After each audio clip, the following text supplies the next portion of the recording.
Hello everyone, this is Rick. Welcome to an episode where we will discuss about the life of people during the Delhi Sultanate period. This episode does not involve the political history of the Delhi Sultanate, but we will discuss the culture and society during that period. This video is catered according to the syllabus of Class 7 ICSE board. However, anyone interested in the topic can go through this video. Please carry a notebook with you so that you can note down the important points. So let's begin with life in the Sultanate period. Introduction. So this was the beginning of a new era. The establishment of Delhi Sultanate marked the beginning of a new era in the history of India. Why was it called the new era? Because it was for the first time that a new religion from outside is coming to the Indian subcontinent. And with new religion comes in new culture.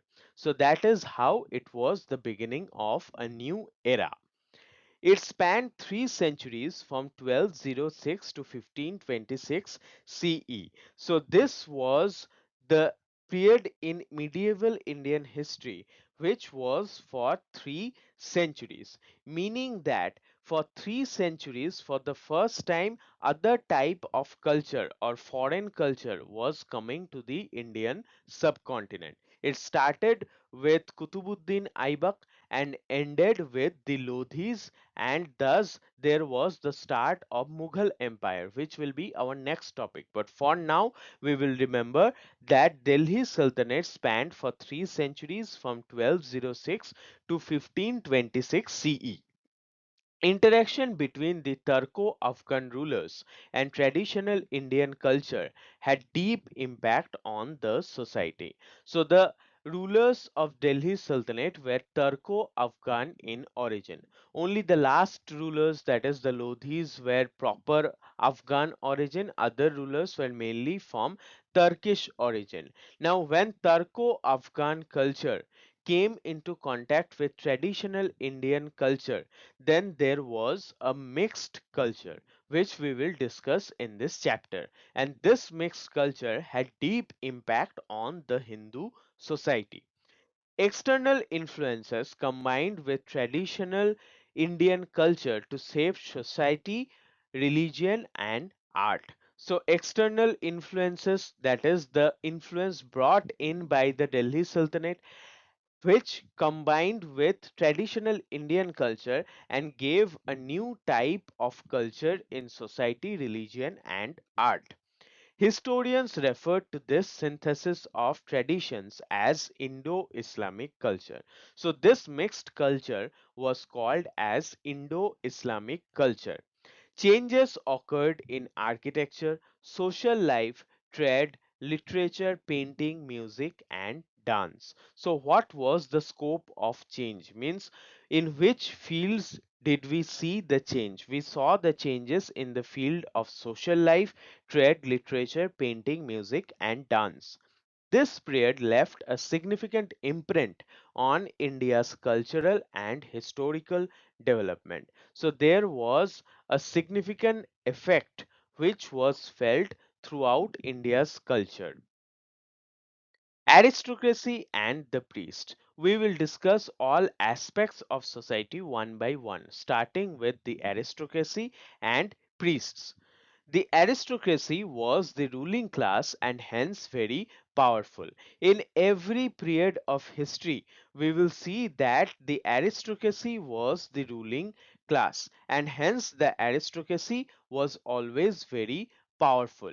It consisted of the Sultan, his relatives, nobles, officials, and Hindu Rajas, princes, and landlords. So it basically included the powerful section of the society, starting with Sultan and his family. Then you had nobles who were favorable to the Sultan, and Hindu Rajas. Hindu Rajas were still existing either under the Delhi Sultanate or independently. There were princes and rich landlords who came under aristocracy.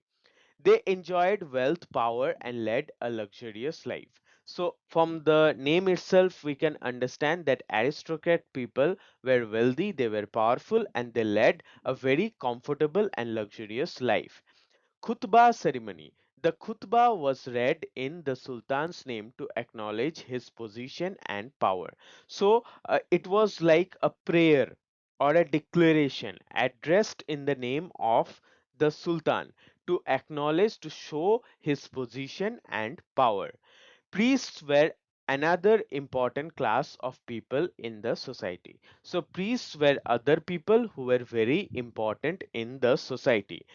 Among Hindus, there were the Brahmins, and among Muslims, there were the ulemas. So there were two kinds of priests. One was priest of the Hindu society. We all know they were the Brahmins, and the priests in Muslim society were the ulemas. They were granted tax free land and were often very powerful. So these priests were granted tax free land and they were very powerful and had huge influence to the emperor. Influence of ulemas. Now, ulemas were very powerful because the Sultan was a Muslim ruler. So, ulemas influenced Muslim sultans and administration. Though at times rulers like Alauddin Khilji ignored them. So, there were many rulers in the Delhi Sultanate who sometimes ignored the Sultan, ignored the ulemas, but it can no way be denied that ulemas always had an influence on the rulers of Delhi Sultanate. Town people. How did the town people lead their lives? So towns housed wealthy merchants, traders, and artisans. So these were mainly the urban population who lived in towns. And who were the classes of people who stayed in towns? They were the wealthy merchants, traders, and artisans. Nobility, officers, and soldiers stayed in towns which were administrative and military centers. So, nobility, officers, and soldiers, everyone stayed in towns, and these towns were administrative and military centers. Places with Sufi and Bhakti saints, important temples, and mosques became pilgrimage centers. So, places which had the site of famous Sufi and Bhakti saints became important. Temples were constructed above the samadhis or above the tombs of those saints and uh, important people, and thus it became pilgrimage centers. So, pilgrimage sites were places of Sufi and Bhakti saints. Artisans lived in special quarters like weavers' colonies and goldsmith areas. So, artisans always lived in special quarters. Who were artisans? Artisans were the craftsmen who specialized in certain works like weavers' colonies and goldsmith areas. So these were designated areas for specialized craftsmen or artisans. These colonies produced goods on a large scale. So these colonies were specialized in producing mass scale products. Royal Karkhanas employed artisans to make beautiful goods for the Sultan's gifts. So, royal Karkhanas means royal factories. So, royal factories were specialized to make gifts for the Sultan. And so, very expensive artisans were employed in those royal Karkhanas. Goods were sent abroad for trade, enhancing the Sultanate's wealth. So goods were sometimes sent abroad, and thus we come to know that there were foreign trade activities. Peasants. What was the condition of the peasants during the time of Delhi Sultans? Now, peasants were very important because they provided the basic source of life, the basic need of life, that is food. So, peasants were food providers, hence, they were always important throughout history. Now, we will see what was the condition of peasants during the Delhi Sultanate. So peasants mainly lived in villages and were often the worst off. So the worst condition of the worst condition in which the sections of society lived belonged to the peasants. Peasants were in the worst situation during Delhi Sultanate. They paid high taxes to state and land as land revenue. So land revenue means whatever profit you have, whatever will be your production, agricultural output, among them a portion will be taken by the emperor. So that was the heavy tax paid as land revenue. Change of dynasty had no effect. Their lives continued as before. So many dynasties had changed within Delhi Sultanate, but that did not change the life of the farmers in any way possible. Intercaste marriages and dining were prohibited. So caste system was very rigid, especially in the lower caste, because intercaste marriages and even eating together with other caste people was not at all seen as a good thing. Ideas exchanged on large scale. Converted Muslims retained some old customs. So ideas were exchanged on a large scale. So people who became Muslims from other religion, they retained some old customs. Even though they became Muslims, but still they retained some old cultural values of their previous faith. Hindus adopted Muslims' customs and vice versa. So there was an exchange of culture where Hindus adopted many of the Muslim customs and Muslims also adopted many of the Hindu customs. Exchange involved dress, food, music, and many other aspects. So exchange happened in the field of how one will dress oneself, food, music, and many other aspects. Sultanate architecture. How was the architecture in Delhi Sultanate? So, fusion of traditions. Delhi Sultanate architecture was a blend of Indian and Islamic style. So, Indian architecture was already very famous before the coming of the Delhi Sultans.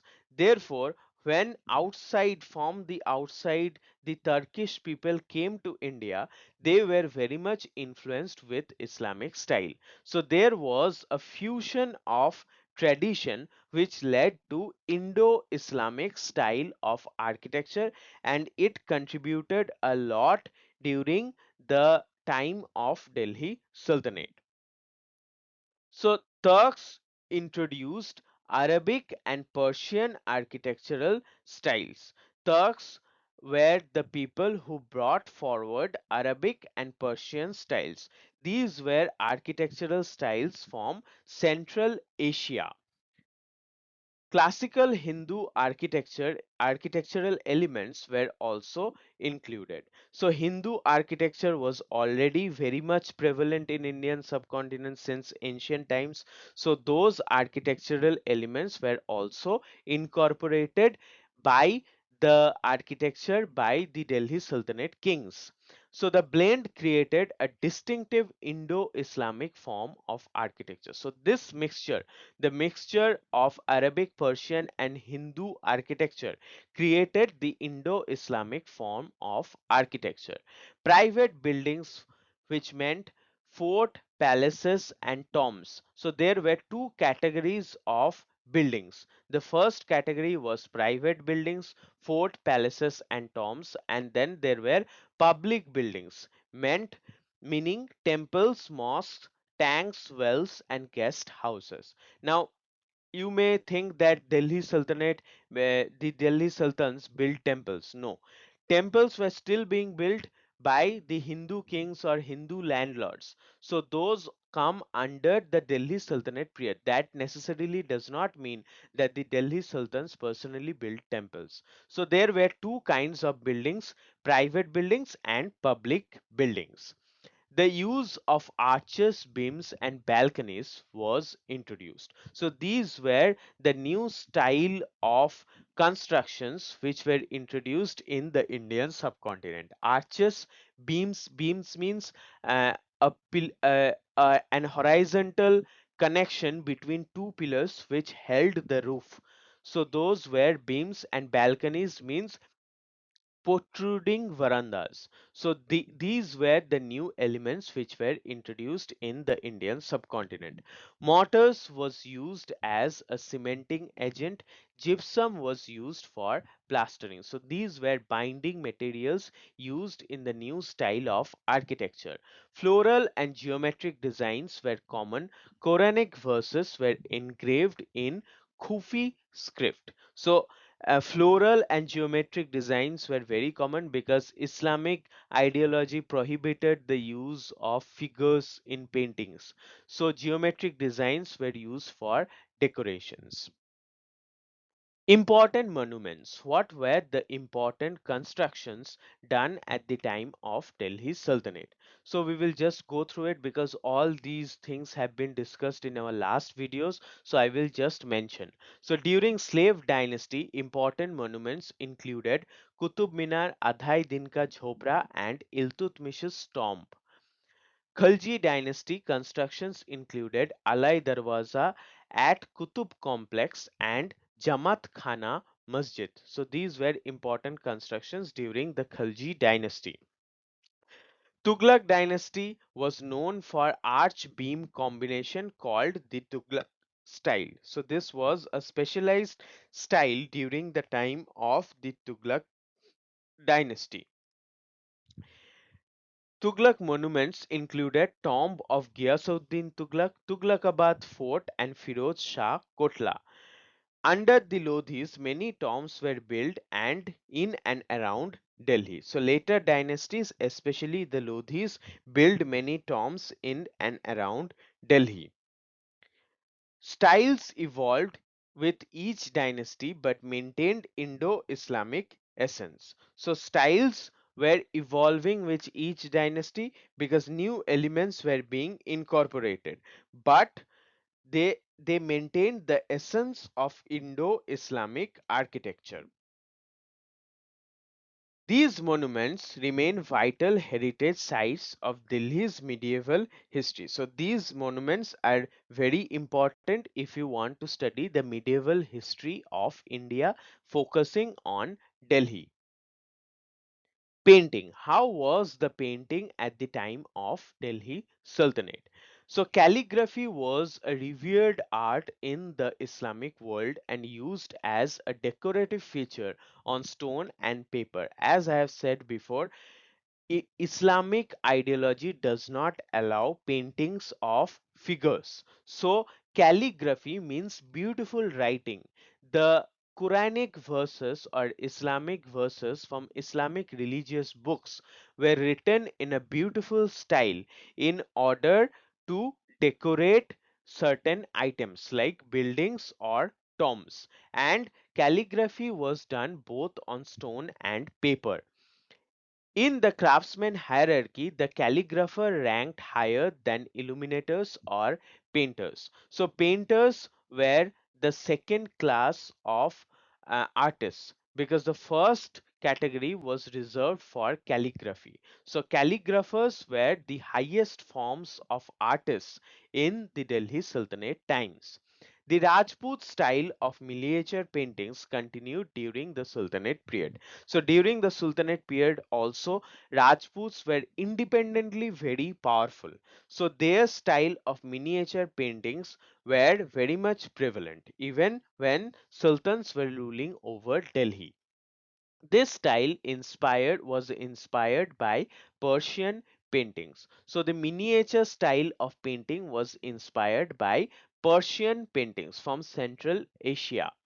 Lodhi rulers patronized painters to illustrate books. So Lodhi rulers supported the painters very much because these painters helped them to illustrate the books. Court painters made portraits of kings. So the court painters made portraits of kings, which was a later development during the later dynasties. Illustrated folios like those from Padmavat depict this art form. So from Padmavat we can see evidence of Rajput miniature painting. Even though Rajputs did it independently, but still it came under medieval history of India. So we are discussing this under the paintings of Delhi Sultanate. But Rajputs, many Rajput rulers were independent during the time of Delhi Sultanate. Music and dance. So, how was the development in the field of music and dance? Amir Khusru was a major contributor to Indian music during the Sultanate period. So, Amir Khusru was a famous personality who contributed a lot to Indian music. Disciple of Sheikh Nizamuddin Aulia of Delhi and court poet of Alauddin Khilji. So he was a disciple of famous Sufi saint Nizamuddin Aulia, and he was also the court poet of Alauddin Khilji. He is credited with introducing Qawwali singing in the countryside. So the Qawwali style of singing has originated or was introduced by Amir Khusro. Combined Persian and Indian melodies producing new ragas. So this Qawwali style of singing was a mixture of Persian and Indian melodies. It emerged from a fusion of Islamic and Indian classical music. This was called as Hindustani music. So Hindustani music is actually a fusion of Islamic and Indian classical music. Tabla, sitar and sarangi were introduced. Khusro believed to have invented sitar. So this instrument sitar is has probably been invented by Amir Khusro, developed combining Hindu themes with Persian costumes. So there was a new form of dance called Kathak dance, which was a style developed through Hindu themes with Persian dresses or Persian costumes. Other cultural changes. What were the other cultural changes during the time of Delhi Sultanate?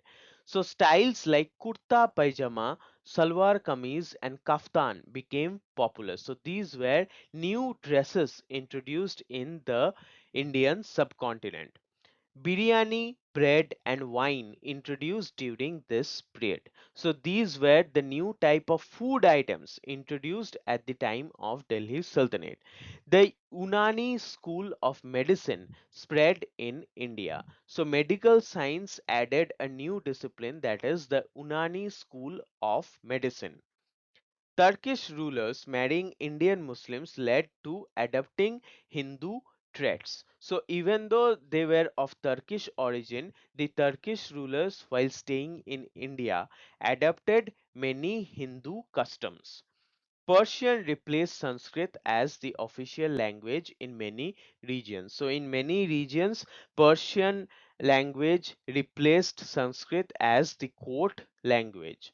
The Delhi Sultanate era saw the development of a composite Indo-Islamic culture. Amir Khusru modified instruments like the veena, creating sitar from Persian se-tar. This is highly controversial because many historians believe sitar existed from the ancient times. However, uh, in according to the syllabus of ICSE, Amir Khusru was the person who modified and invented sitar. It may not have been exactly that Amir Khusru totally invented sitar. He may have modified some existing instrument like veena. Now we will see a negative aspect of the life during Delhi Sultanate, which you need to know. That is atrocities towards non-Muslims. Several crimes were committed towards the subjects who were not Muslims.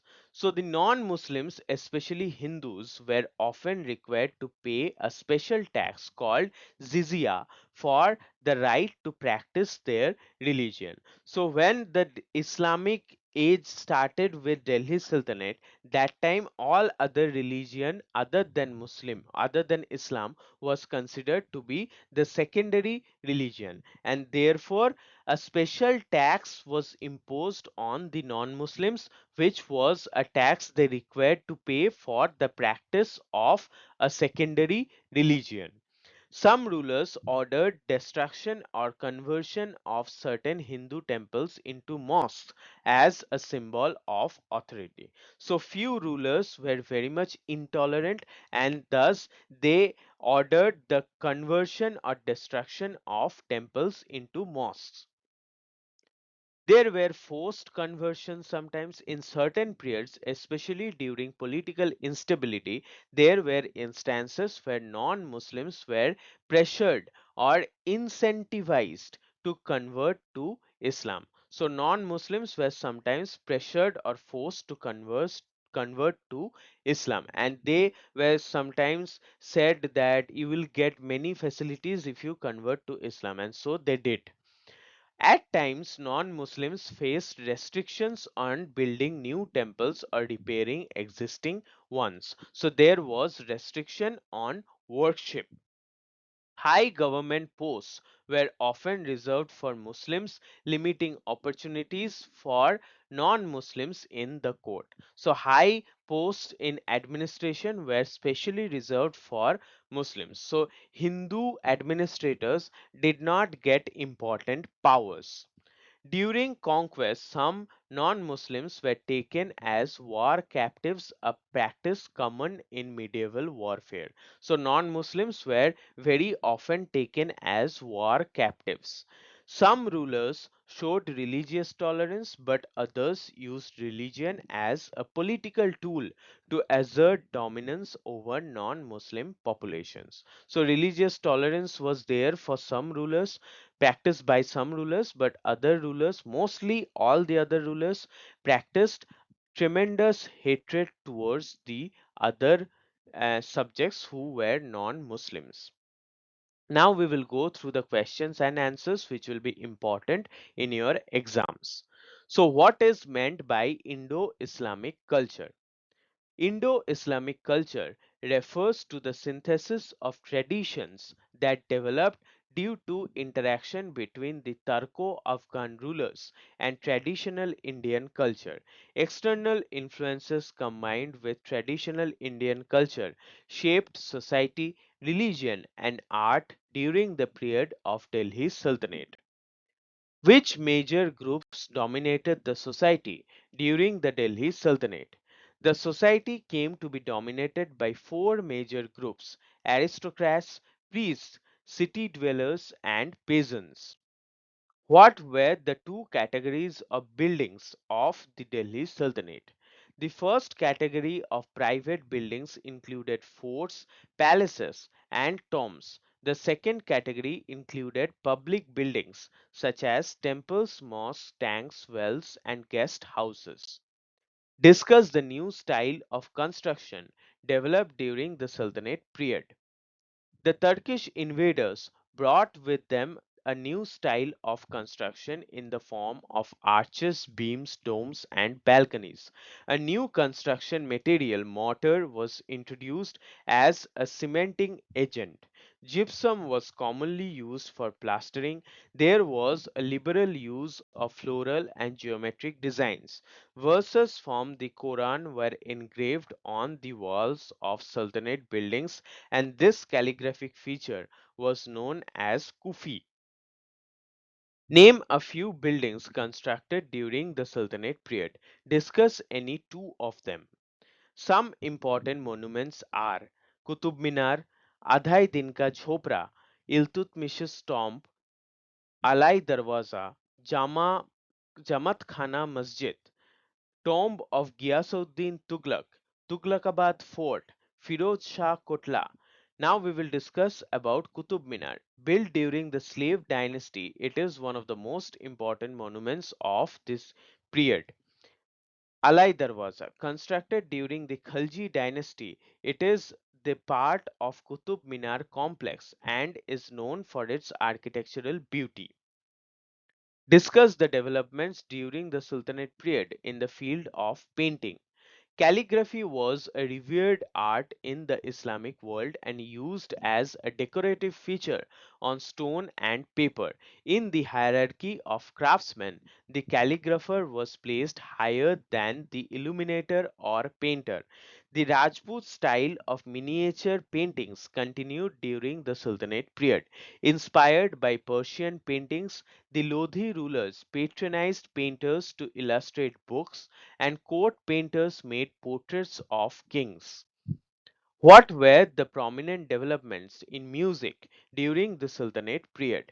Amir Khusro was a major contributor to Indian music during the Sultanate period. He was a disciple of Sheikh Nizamuddin Aulia of Delhi and the court poet of Alauddin Khilji.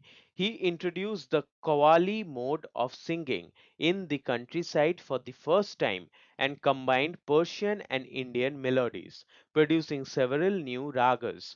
The Hindustani form of music emerged from the fusion of Islamic and Indian classical music. New instruments such as the tabla, sitar, and sarangi were introduced, and Kathak dance also developed during this time. What was Amir Khusru's contribution to music? Amir Khusru was a great composer, poet, and creator of many styles of music. Fascinated with Indian melodies, he combined them with Persian styles. He modified the Indian veena by taking out one string, leaving three strings, and named it sitar, derived from the Persian word se, meaning three, and tar, meaning strings.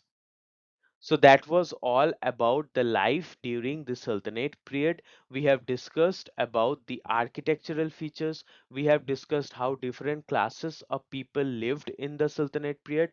We have also discussed the famous buildings. We have discussed paintings, music, dance, and other aspects of the Delhi Sultanate which you must know. The question answers must help you in your exams. Please follow me so that I can bring brighter contents in future. Thank you so much for your love and support.